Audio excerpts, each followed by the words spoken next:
taldeko txirrindularia liderrak, irabazleak izate dira, baina zure rola duela bi urtez da, zure irabazlea zinean, eta orain langilea zera, eta gaze langilea. Nola da zuen lana?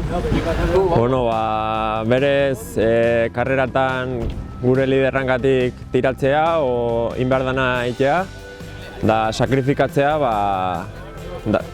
beak irabazteko. Tiratzea tokatzen bada, tirau, atakatzea tokatzen bada, atakau, da tokatzen dana. Zuk pertsonalki egin zenun prozesuak, juniorretan, irabazlea, liderra eta beti karreretan aurrean, eta guain lan nintzat, baina zela nintzen ezun.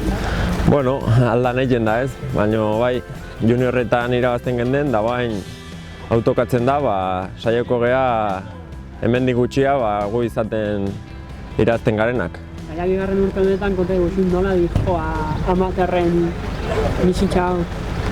Bueno, aurrek urten baino beto dijo, azkenen notatzen da bigarren urtea dela eta hobeto goazela, da hola segitzen dugu. Eta hemendik aurrea, hola segitu nahi duzu, baina seguru nahi duzula berri bere espoak altxatzea. Hoi bilatzen dudanok. Helburuk dituzu edo?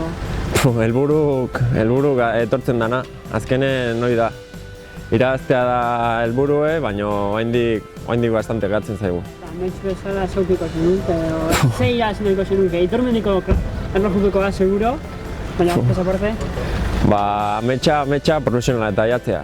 Horrekin, kaja ruralekin, bada hobe, baina aldan ekipon profesionala eta jatzea. Da hortik aurrea, Karrera bat ametsu da izan da? Mundiala. Baina lan asko inbar da hortako eta hoxe.